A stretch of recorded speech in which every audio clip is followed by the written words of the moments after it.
아멘.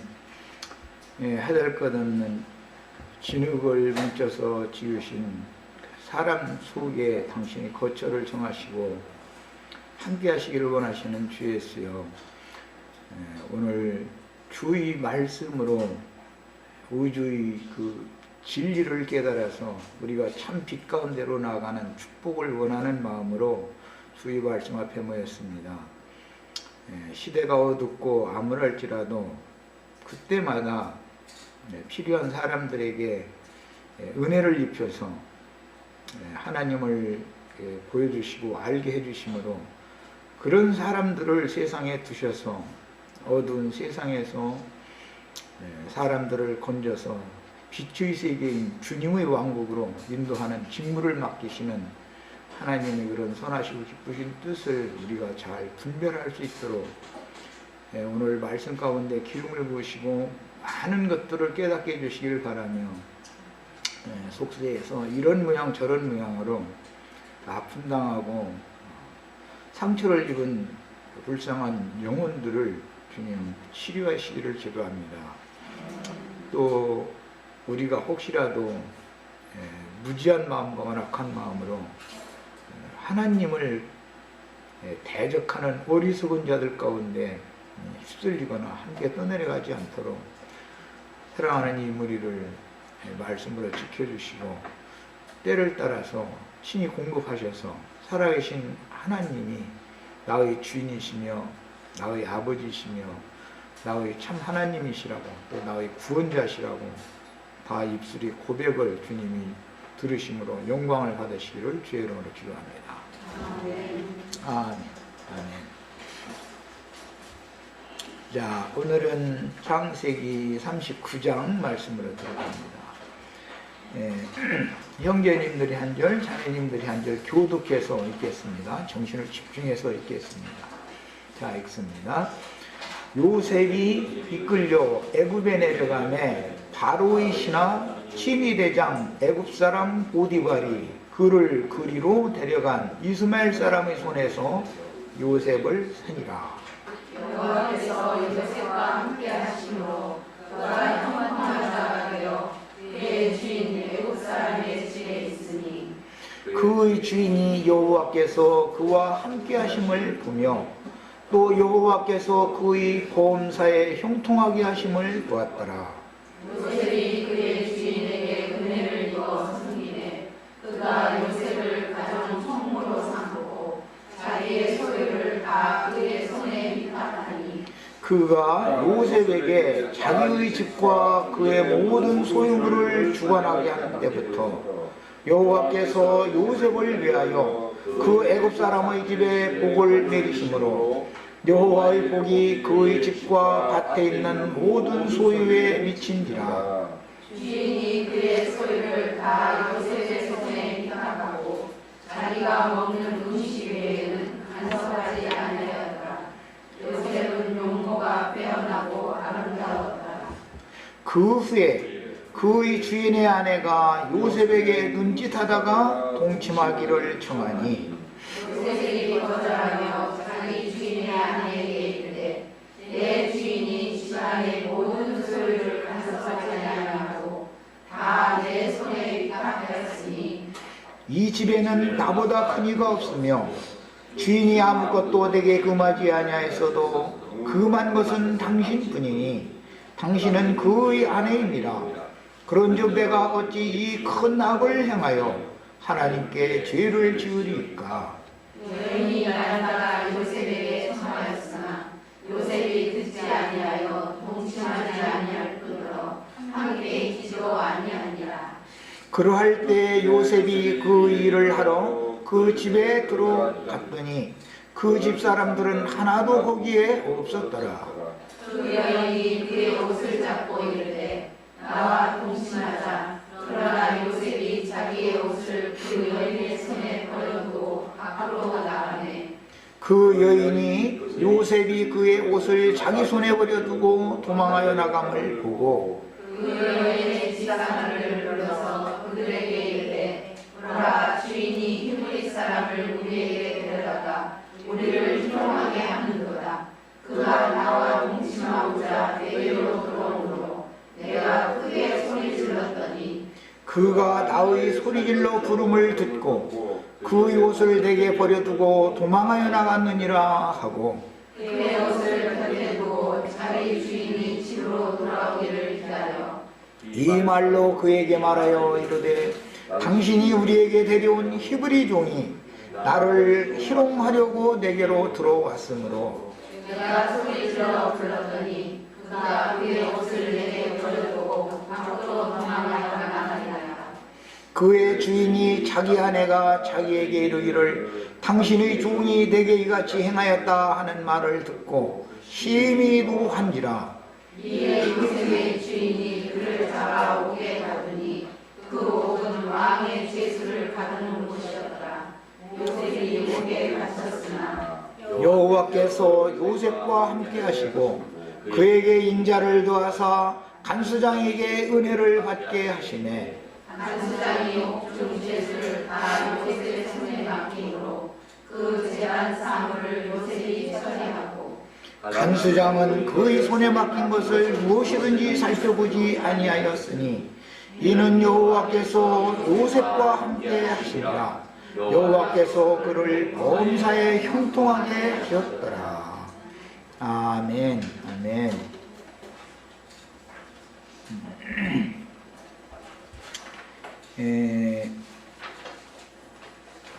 창세기 이제 37장에서부터 야곱의 약전, 이번 번역에는 야곱의 족보라고 번역했는데 사실은 그 약전이라는 말이 훨씬 더 좋은 번역이죠. 내력에 대해서 말씀이 이어지고 있는데 37장에서 요셉 이야기로 시작을 했다가 38장에서는 유다 이야기가 나왔었죠. 그리고 나서는 39장에 다시 요셉 이야기로 다시 돌아갔어요. 그 약전이라고 하는 그때 창세기 37장 강론 말씀 나눌 때 약전이라고 하는 단어가 굉장히 그 의미심장한 단어로서 창세기 2장 4절에 나오는 용어와 같다. 하나님이 천지를 창조하실 때 땅과 하늘들을 만드시던 때의 내력이 이러하니라 이렇게 번역해 그 같은 단어 약전 또는 족보라고도 번역을 했지만 내력이다. 내력이라고 하면 훨씬 더 좋은 번역이다. 많은 사람들은 이제 성경을 읽을 때 천지 창조 이야기를 이런 밖에 있는 물질계의 어떤 하늘들이나 땅, 그 다음에 그 안에 있는 만물들을 창조하는 이제 이런 것에만 초점을 맞추고 있지만 사실은 성경은 그런 밖에 있는 창조 세계를 창조한 것은 하나의 표상일 뿐이고 실제로는 새 하늘과 새 땅을 재창조하신 것에 초점이 맞춰져 있다라는 것을 이해를 해야 되는데 그 물질계의 어떤 하늘들이나 땅을 재창조할 수 있다는 말이냐 그런 것이 목적이 아니고 실제로는 야곱의 약전으로 예시되어지는 이스라엘 12지파 야곱의 아들들을 통해서 새로운 피조세계를 다시 지으시고 만들어가는 얘기다. 이것이 성경 이야기다. 이런 거에 대한 이해를 오늘 다시 한번 상기하고 바르게 꼭 성경에 대한 그 이해를 바르게 하셔야 되겠어요. 창세기 1장 1절에는 태초에 하나님이 천지를 창조하셨다. 이게 하늘과 땅을 창조하신 얘기를 했지만 2장 4절에서는 땅과 하늘을 만드시던 때의 대략이, 내력이 천지 창조의 내력이라는 것은 땅과 하늘을 만드시는 것에 중점이 맞춰져 있는 말씀으로 창세기 2장 4절에 이미 이제 그 예시가 되어져서 이것은 인간의 심령과 마음을 어떻게 하나님의 아들 예수 그리스도의 심령과 마음으로 재창조하는 것이냐, 하나님의 형상과 모양으로 어떻게 만들어서 하나님의 왕국을 상속해 주셔서 후사로 삼을 것이냐 하는 것이 성경 창세기 1장 1절에서 계시록 22장 21절까지의 모든 내용이다. 이런 것을 마음에 잘 담아두셔야 됩니다. 그래야만 새 영과 새 마음을 창조하는 얘기라든지 새 하늘과 새 땅을 창조해서 그 새 세계를 유업으로 상속받는 후사들 얘기, 계시록에 가서 결론에 이 얘기가 나오면 아, 성경이 지금 무엇을 말하고자 한다라는 것을 전체적으로 깨달은 사람입니다. 오늘 이제 창세기 39장 말씀으로 넘어왔는데 문맥의 그 흐름대로만 본다면 크게 이제 두 가지입니다. 하나는 요셉이 애굽의 종으로 팔려가서 보디발이라는 그 애굽왕 바로의 시위대장의 집에 종살이를 하게 됐다. 그런데 그 종살이를 하는 과정 가운데에서 아브라함, 이삭, 야곱, 그 다음에 유다나 요셉, 이스라엘 12지파의 하나님이 요셉과 함께 계셔서 종살이를 하는 중에도 형통하게 해주셨다라는 것이 이제 첫 번째 단락에 나온 말이고, 그런데 종살이를 하는 가운데 형통한 종살이를 했는데 불행한 일이 갑자기 벌어졌죠. 보디발의 아내가 이제 문제를 일으킨 거예요. 해가지고 억울한 누명을 이제 뒤집어 쓰고 바로의 죄수들을 가두는 감옥에 이제 갇혔습니다. 그런데 감옥에 갇혔는데 또 여호와께서 요셉과 함께 계셔가지고 이게 사실은 여호와 하나님이 요셉을 통해서 감옥에 갇힌 거죠. 이렇게 돼가지고 요셉이 또 형통했다는 거예요. 사실은 이제 하나님의 말씀을 처음에 이제 이렇게 지금처럼 명확하게 큰 윤곽을 깨닫고 전체적인 배경이나 흐름이나 이런 거에 대한 이해가 계시가 완전하지 못했을 때 내가 굉장히 아주 번민하고 이해가 도저히 안 되던 말씀이 창세기 39장에 있었습니다. 아무리 해석을 해보려고 해도 해석이 안 되는 거예요. 도대체 도무지 해석이 안 되는 거예요.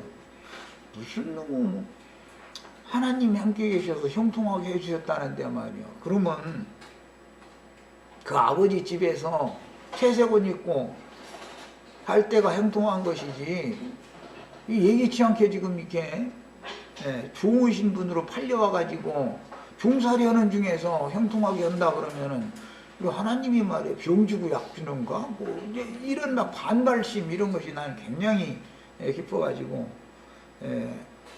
이제 그때 내가 실족할 뻔했었죠. 하나님이 말씀이 믿을 수가 없는 거다. 이거는 말장난이라고 생각을 했었어요.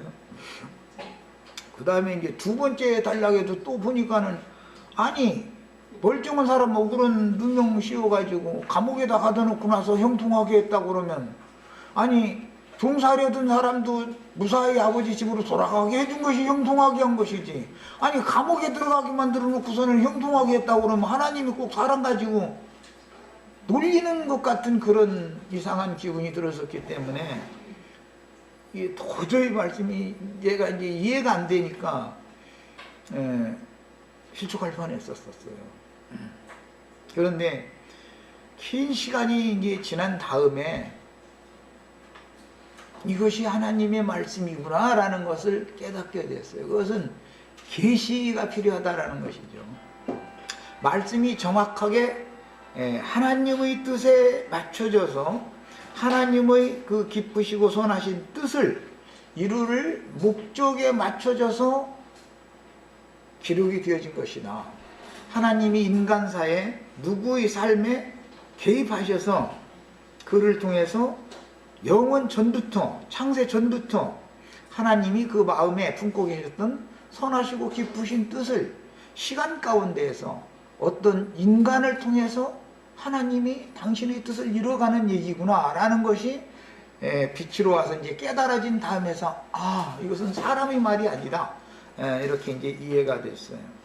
우리는 교계에서 이미 많은 신앙생활을 긴 시간 동안 하다 오신 분들이니까 교계에서도 다 그 얘기를 합니다. 하나님께서 천지 만물을 창조하시고 우주 만물을 만사를 경영하시는 목적은 영원하신 하나님의 영광을 온전케 된 하나님의 아들들을 통해서 수직하게 하고 그들을 통해서 하나님의 영광을 세세토록 찬양하게 하려는 목적이다. 아주 참 정확하게 성경을 아주 한마디로 잘 집어낸 말입니다. 온전케 된 의인의 영들이 되어진 지음받은 천사들보다도 더 완전한 의인의 영들을 만들어낸 다음에 그들을 통해서 하나님의 영광에 이르는 그런 본의를 맡기시고 그들을 통해서 세세토록 찬양을 받는 것이 하나님의 뜻이다. 그 이제 에베소서 1장에 보면 아주 자세하게 설명이 나와 있습니다. 우리를 창세 전부터 그리스도 예수 안에서 예정하시고 택하셔서 우리를 불러내시고 우리를 구속하셔서 함께 하늘에 앉히시고 그 다음에 온전한 사람으로 만들어 가시는 목적은 결과적으로는 하나님의 영광을 찬양하게 하려는 것이다. 하나님은 이런 사람들을 통해서 찬양을 받으시는 것을 목적으로 해서 하늘도 땅도 만물도 만상도 만사들도 다 그분의 목적을 위해서 지금 창조하시고 지으시고 만들어 가시고 경영하시는 것이다. 이런 것이 성경의 핵심 주제라는 것이 성경에 나와 있습니다. 이런 큰 윤곽을 알아야 나의 인생이라고 하는 것이 무엇인가, 그 다음에 나는 왜 이런 인생을 살 수밖에 없는가, 나는 누구이며 어디로부터 와서 어디로 가는 것인가, 인생의 의미가 무엇이고 가치가 무엇이고 실제적으로 인생의 목적은 무엇인가. 사람이 한 세상에 살려면 뭔가 표대가 정해져 있어야 흔들림이 없이 살아갈 수가 있는 것인데 목표가 없는 인생은 흔들릴 수밖에 없는 것이고 시험 당할 수밖에 없는 것이고 넘어질 수밖에 없는 것이고 죽을 수밖에 없는 것이다. 오늘 이런 말씀을 통해서 하나님의 이런 영원 전부터 마음에 품고 계셨던 선하시고 기쁘신 뜻을 다 분별하고 헤아리며 그 다음에 나의 인생의 삶 가운데에서 요셉의 그 인생에 일어났었던 모든 일들은 예수님이 인생에 대한 하나의 예표가 되는 것인데 예수님의 인생은 바로 우리 형제 자매님들 각자의 인생이라는 것이에요. 이런 것이 곧 결국 알고 보면 성경 이야기는 내 이야기인 것이죠. 이렇게 다 구원의 말씀으로 믿음의 말씀으로 받아줄 수 있기를 바랍니다. 내용이 상당히 어렵다 싶어서 자료를 다 해드렸는데 지금 잠깐 말씀드린 내용을 마음에 담아두시고 자료 말씀으로 들어갑니다. 창세기 39장 이후에는 주로 50장까지 계속해서 요셉 이야기로 이어져 있죠. 실제로는 이것이 창세기 37장 시작의 말씀에 의하면 야곱의 내력이죠. 이게 야곱의 내력인데 야곱의 내력은 야곱의 12아들들을 통해서 이루어지는 것이지만 그 대표자가 구약시대에는 유다요, 그 다음에 이 은혜의 때에는 요셉이다 말이에요. 대표자가. 그래서 두 사람 이야기를 했는데 유다 이야기는 38장에서 미리 나왔고 39장에서는 이제 요셉 이야기를 하는 거예요. 이것은 하나님의 경륜에 따라서 어느 시대에는 누구의 때까지는 어떻게 그분이 당신의 뜻을 이루는 일을 행하신다라는 걸 보여주는 계시인 것이죠. 그래서 요셉이 고난받는 인생을 거쳐서 부형들과 그 권속은 물론 온 세상의 주가 되어 생명양식을 나눠주는 구원자가 되는 과정을 주제로 지금 기록하고 있다. 율법적으로 본다면 구속자는 구약시대에는 유다가 그 며느리를 통해서 대를 잇는 것으로 상징이 되었어요.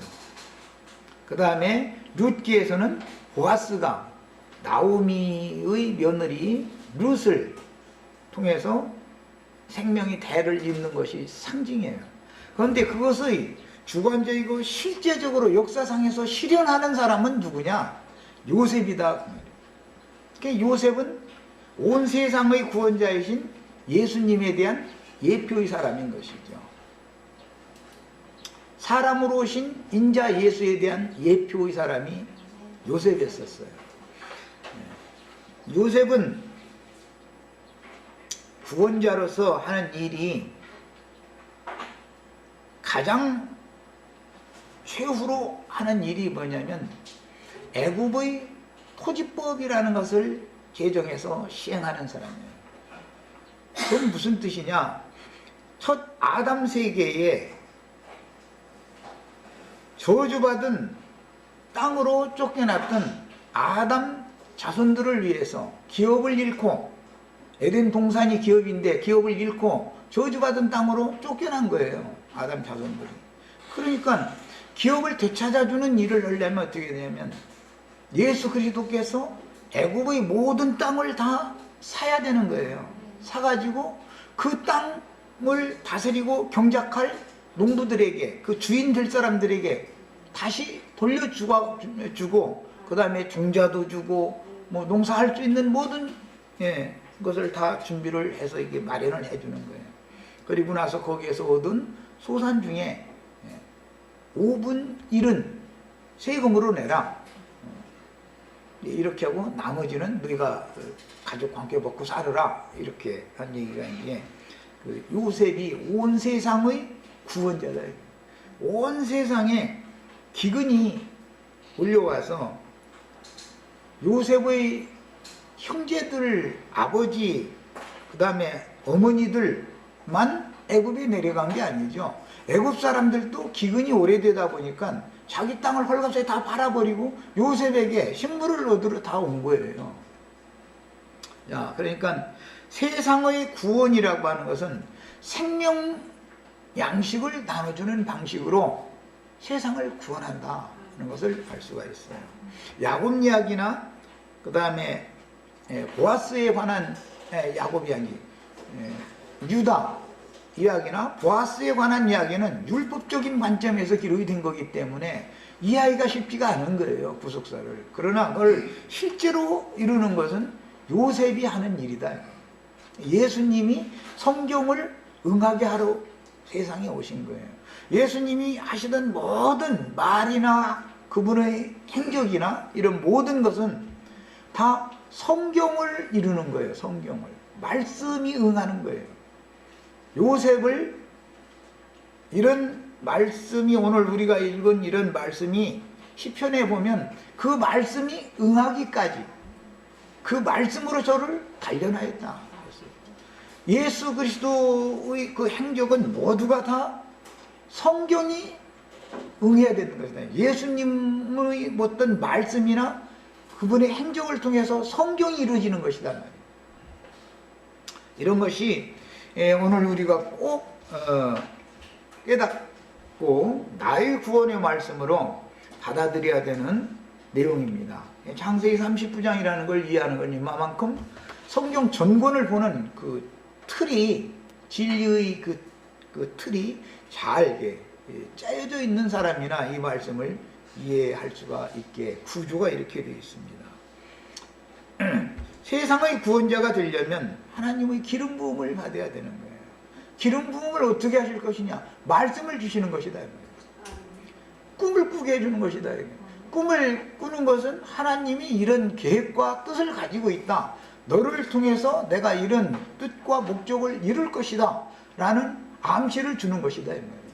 그 말씀을 받으면 그 말씀이 이루어지기까지 그 말씀으로 사람을 인제는 훈련, 연단을 시간 가운데 시키는 거예요. 그래가지고 그 사람 자신이 하나님의 형상이신 그리스도 형상과 모양으로 인격화된다는 거예요. 사람이 그리스도화 되는 거예요. 이것이 구원이에요.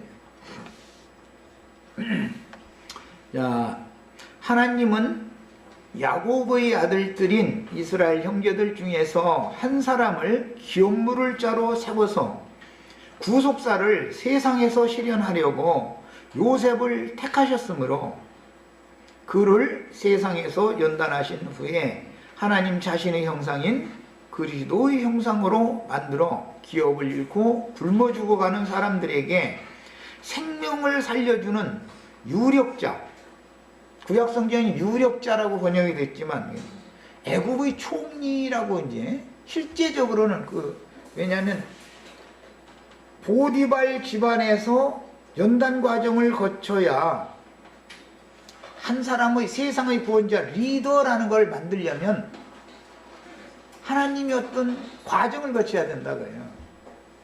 그래서 보디발이라는 사람의 가정에서 가정총무로서 일을 배우게 만든 거예요. 그 다음에는 이것은 모든 이 세상 나라라고 하는 것은 애굽왕 바로의 수호신인 보디발로 상징되어진 그의 가정으로 상징한다 그 말이에요. 세상이라는 건 다 그런 거다. 거기에서 하나님의 영광을 수호하는 수호신이 되는 연단, 훈련을 받는 거예요. 그 다음에는 이 세상이라고 하는 것은 감옥이다. 죽은 영혼들, 범죄한 죄인된 영혼들을 가둬놓는 감옥이다라는 것을 암시하는 거예요. 그러니까 이제는 요셉을 감옥에다 넣고 나서 옥살이를 시키는 거예요. 그런데 그 감옥 속에서 전옥에게 은혜를 입어가지고 보디발 집에서는 보디발에게 은혜를 입었고 감옥에서는 전옥에게 옥사장에게 은혜를 입어가지고 감옥에 들어가면 감옥에 있는 사람들에 대한 모든 사물을 요셉이 보게 하고 보디발의 집에 가면 보디발의 가정사의 모든 사물을 요셉이 총무하게 하는 거예요. 이렇게 훈련을 받아서 만들어진 사람이나 세상의 구원자 즉 애굽의 총리를 할 수가 있다 이거예요. 한 사람은 리더를 만들어 놓는 것은 쉬운 과정이 아니죠. 무슨 역사 사극을 봐도 나는 그 이제 내용은 자세히 안 봤지만 뭐나 제목만 봐도 이게 뭔 내용일 거다는 짐작만 하고 내용은 자세히 안 봤지만 해를 품은 달이라는 연속극이 있었죠. 우리 자매는 가끔 보는데 나는 그걸 별로 이제 텔레비전을 잘 안 보는 사람이라. 뻔해 그것은. 나는 벌써 제목만 보고 저거 뭔 얘기다. 내가 맞는지 모르겠네 그런데. 왕자를 낳는 어떤 어머니가 그 왕자의 아버지를 통해서 연단 과정 가운데 아들을 낳았다 그 말일 거예요 분명히. 그런데 그 아들이 많은 우여곡절을 거쳐 가지고서 그 아버지가 소원하던 그 나라를 원수한테 망했는데 그 나라를 다시 회복시켜서 일으켰다. 이제 뻔한 거죠. 그 해를 품은 달라면 제목이 벌써 그 얘기 아니에요. 달이라는 건 아내를 말하는 거, 해라는 건 이제 남편을 말하는 거니까. 교회가 그리스도를 품었다. 영적으로 말하자면 해는 그리스도를 말하는 것이고 달은 교회를 말하는 거니까. 그래서 이기는 자를 낳았다. 성경에 있는 이야기야 아주. 이런 것과 같이 하나님은 반드시 마귀를 통해서 아담이 넘겨준 모든 우주 만물을 다스리는 권위와 지배권을 예수 그리스도를 보내서 되찾아서 구속받은 사람들에게 되돌려준다. 그래서 토지 무르기, 기업 무르기라는 말이 그래서 율법이 나오게 된 거예요. 요셉이 그래서 애굽의 토지법을 실행하게 된 것은 온 세상의 저주받은 땅을 축복받는 땅으로 바꿔놓는다 그 말이란 말이야. 이것이 성경이 말하고자 하는 구속사의 아주 실제적인 내용인 거예요. 자, 그 다음에 보디발 집에서 청지기 노릇을 하게 됐고, 그 다음에 감옥에서는 또 감옥에 갇힌 모든 사람들에 대한 재반사를 요셉이 다 알아서 하게 이렇게 했다는 거예요. 이런 이제 과정을 거치게 하는 것은 훗날 이제 다윗이라는 사람이 구약 성경의 대표인데, 가장 대표적인 것이 다윗은 구약 시대의 표상적인 이스라엘 왕이었기 때문에, 예루살렘 왕이니까 아둘람 굴이라는 곳에 피난 간 적이 있었죠. 유다가 그 아둘람 사람하고 관련이 있었었죠. 앞에 38장에 아둘람 굴에 피난을 갔었을 때, 당시 세상에서 환난 당하는 모든 자, 빚진 자, 뭐 원통한 자들이 다 다윗에게 모여들었는데 한 400명쯤 모여들었다, 이제 이렇게 돼 있어요. 그러니까 하나님은 반드시 어떤 그분의 왕국을 상속해서 그 왕국의 그 주제자가 될 사람을 만드는데, 반드시 어떤 과정을 거쳐서 왕위에 세우는 것이지 세상 나라처럼 이렇게 하는 게 아니다라는 것을 이제 보여주는 것이죠. 어릴 때부터 리더는 뭐가 달라요. 초등학교 오면 초등학교 그 6학년까지 시골 학교 해봐야 불과 몇백 명인데도 거기에 몇백 명 각 학급의 반장이 있고 전체 반장이 있어야 되는 거 아니에요. 중학교에 가도 고등학교에 가도 그런 리더 연습을 한 사람이 나중에 세상에 나와도 리더가 될 수가 있는 거예요. 훈련이 돼 있는 사람이기 때문에. 세상 나라의 이치도 똑같아요. 그런 것처럼 하나님 나라에서도 반드시 하나님 나라의 그 일들을 맡아서 하나님의 뜻을 시행할 어떤 리더가 필요하다 이거예요. 인도자가 필요하다 이거예요. 그래서 교회 생활을 할 때는 인도자를 사람이 세우는 게 아니다라는 걸 꼭 배우셔야 돼요. 하나님의 절대 주권이라는 것이 얼마나 오묘한가를 알아요. 질서의 하나님을 배워야 된다는 말이에요. 하나님의 나라는 교회니까 교회의 인도자를 세운다라는 것은 사람이 무슨 신학교에 가서 공부를 하고 이렇게 해서 되는 게 아니다. 하나님이 신이 세우셔야 하는 것이죠. 사람을 그렇게 만들어 놔야 되는 것이죠. 그러니까 성경을 아는 사람이 인도자가 돼야지, 성경을 무슨 신학적으로 아는 것이 아니라 요셉과 같이 하나님의 손에 의해서 말씀이 응할 때까지 그 말씀으로 단련을 받아가지고 말씀이 육신이 된 사람, 말씀이 그 사람의 인격화되어진 사람이래요. 이게 무슨 말이다라는 걸 가르쳐서 다른 사람들을 구원에 들어갈 수 있게 할 수가 있는 것이다. 그런데 이제 이런 얘기가 사람들이 듣기에는 너무 어렵죠.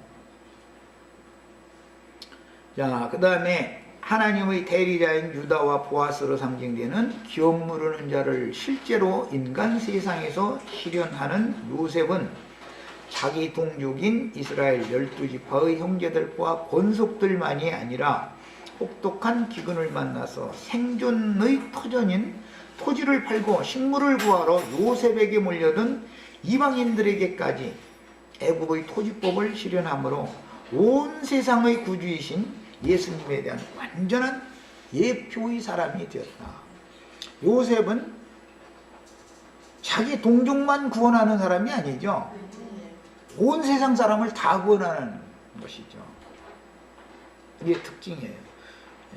지금 앞에 이미 설명한 것처럼 토지 무르는 율법, 기업 무르는 율법이 근거가 어디에서 나오는가? 이것은 창세기 시작에서부터 흙사람이 하나님 앞에 범죄해서 기업인 동산에서 쫓겨나서 기업을 잃고 저주받은 땅, 안개만 올라오고 비는 내리지 않은 땅이다 그랬어요.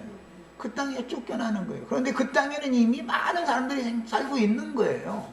그게 다 저주받은 인간들과 똑같이 같이 살도록 거기에 쫓아보낸 것이죠. 이것은 예수님이 하나님의 아들이심에도 죄인들로 가득한 저주받은 땅에 있는 세상에 주님이 찾아오시는 것을 상징하는 거다. 뭐 하려고? 세상을 구원하시는 거예요.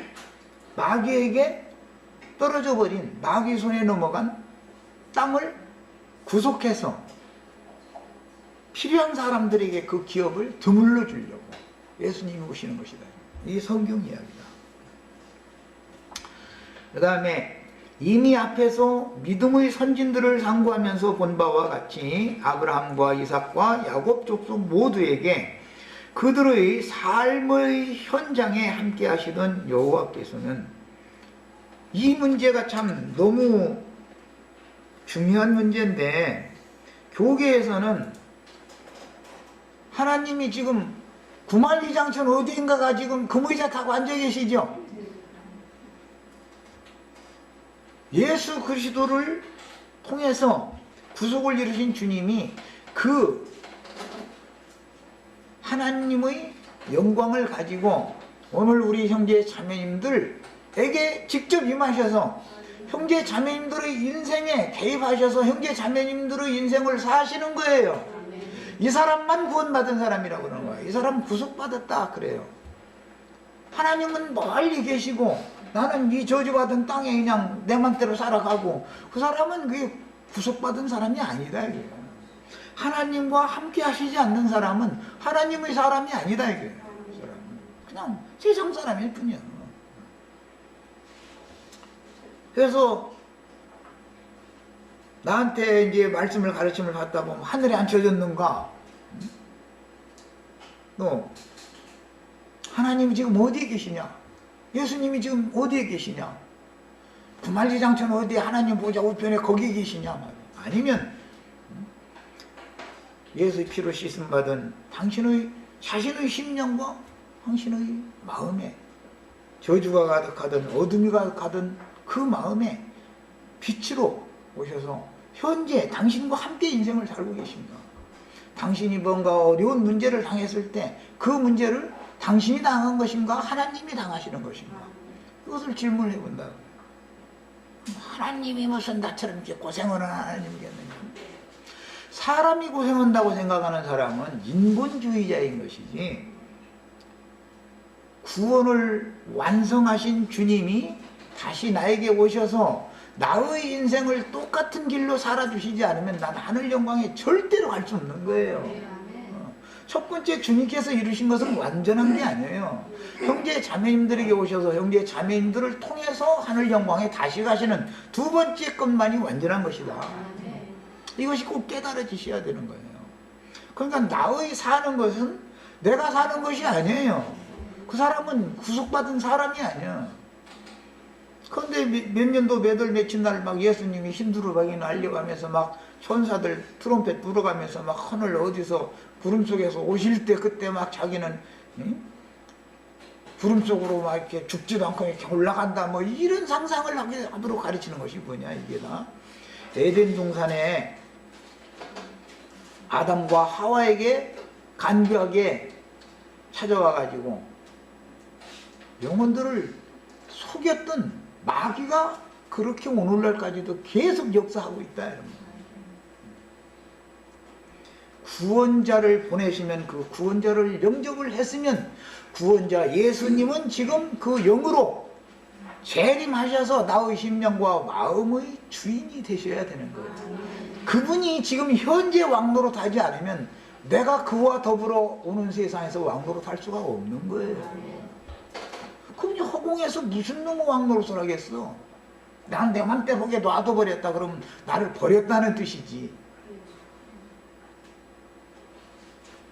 내가 원하는 것을 하지 못하게 하고 하나님의 목적을 이루어 가시는 거예요. 요셉이 갑자기 형들의 손에 붙잡혀서 장사꾼들한테 팔려가 가지고 노예로 지금 팔려오고 하고 싶었겠어요? 그건 요셉이 원함과는 안 맞는 거예요. 다 하나님의 목적을 이루는 것이 나의 인생의 목적이 되어야 된다 이 말이에요. 하나님의 뜻이 이루어지는 것이 나의 인생의 목적이야지, 내가 뭐가 되고 막 내가 뭘 어떻게 하고 자꾸 이 얘기를 계속하면은 그 사람은 성경 이야기를 근본적으로 모르는 사람이다. 모든 만물과 만사와 모든 것들은 하나님의 영광을 위하여 존재할 가치가 있는 거예요. 내가 뭐 세상에서 잘 되고 부자 되고 뭐 잘 먹고 잘 살고 뭐 그러는 것을 목적으로 만약에 하나님이 존재한다면 그것은 세상신 마귀죠. 그 하나님이라면. 이런 것을 명확하게 구분을 하시기를 바랍니다. 그 다음에 그래서 아브라함, 이삭, 야곱 족속 모두에게 그들의 삶의 현장에 함께 하시던 여호와께서, 우주의 주인이 나의 삶 가운데서 함께 하신다라고 하는 믿음이 있어야 된다. 이게. 우주보다 하나님에게는 내가 더 귀중한 거예요. 해나 달이 중요한 게 아니에요. 물론 그게 뭐 불필요하다면 뭐라고 자꾸 해놨겠어요?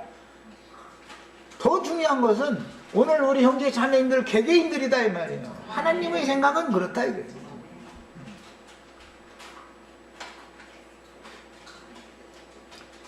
그래서 각 사람의 인생을 지도하시며 하나님 자신의 형상과 모양으로 만드신 후에 하나님 자신께로 아브라함, 이삭, 야곱을 데려가셨어요. 그리고 그 후손들에게도 동일하게 그렇게 하실 거예요. 어느 시대에 누구로부터 시작해서 누구 때까지 충만한 수가 채워지면 그때는 그렇게 일을 하시는 거예요. 그들을 통해서 그렇게 일하신 거예요. 새 시대가 되면 누구를 통해서 또 당신이 원하는 목적에 이른 사람들의 수가 찰 때까지 또 그 일을 계속 행하시는 거예요. 이것을 하나님의 경륜이다. 바울 사도는 이걸 깨달았어요. 무릎을 막 치는 거예요. 내가 창세 전부터 하나님의 마음속에 감춰져 있는 비밀의 경륜을 깨달았다. 이 사람이 하나님의 사람이다. 이것을 못 깨달은 사람은 짐승이다. 짐승. 해가 왜 뜨는지, 달이 왜 뜨고 별이 왜 뜨는지, 왜 바람이 불고, 왜 비가 내리고, 햇빛이 왜 쬐어지고, 나는 왜 하필이면 그런 남자 만나서 결혼을 해야 되고, 그런 자식 낳아야 되고, 이치를 알아야 된다 이거예요. 우주 이치를. 하나님의 절대 주권과 하나님의 행사를 알아야 하나님이 하신 일인 것이 인정이 되어져야 믿어지는 것이다 이거예요.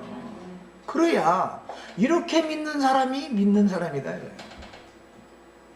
하나님의 절대자인과 우주의 주제자이신 그분께서 당신의 목적을 위하여 나를 이런 부모 밑에서 이 시대에 태어나게 하셔가지고 이런 과정을 거쳐서 이렇게 자라게 하시고 누구를 만나서 하나님의 말씀을 가르침받게 만드시고 그 다음에 이런 모든 이치를 깨닫게 해주시고 이게 다 하나님의 절대 주권에 속한 문제다.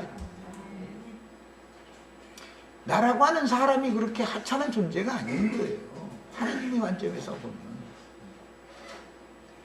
다 세상에 사는 동안에 여러 가지 우여곡절들을 통해서 심령의 상처를 받고 마음의 아픈 고통들을 다 당해보지 않은 사람이 하나도 없어요. 그런 것들을 누가 치료해 줄 거냐, 어떤 방법으로 치료해 줄 거냐. 우주의 진리를 깨달을 때 치료가 돼 있다. 아, 하나님께서 하신 일이구나. 당신의 목적을 위하여 하신 일이구나. 하나님의 뜻이 이루어지는 것이 나의 인생의 가치요 목적이었었구나. 이런 것이 깨달아져야 순종이 되는 거다 이 말이에요. 하나님이 정한 절대 법칙을 누구도 절대 벗어날 수 없어요. 어떤 부모를 통해서 언제 태어났다, 어떻게 살다가 언제 죽는 거 내 맘대로 내가 할 수 있어요? 내가 어떤 부모 만나서 어떤 왕족으로 태어나고 싶다 해가지고 그렇게 해서 태어난 사람 있어요? 손 들어봐. 하나님이 그런 부모를 배려해서 그 부모를 통해서 그 시대에 그렇게 태어나게 만들어가지고 그렇게 자라게 만들어서 오늘 이 자리에 오게 만든 거예요. 내가 죽는 날 내 맘대로 할 수 있어요? 하나님이 정해놓은 절대 법칙이라는 것은 하나님의 주권자인 것을 믿으라는 뜻인 거다. 그분의 손에 다 있다. 생사화복 모든 것이 주권자의 손에 있다. 우주 만물의 창조자의 손에 있다. 그분의 영광을 위하여 우리가 생존하는 것이다. 이것이 꼭 깨달아 주시기 바랍니다. 저 시간 여기까지 마칩니다.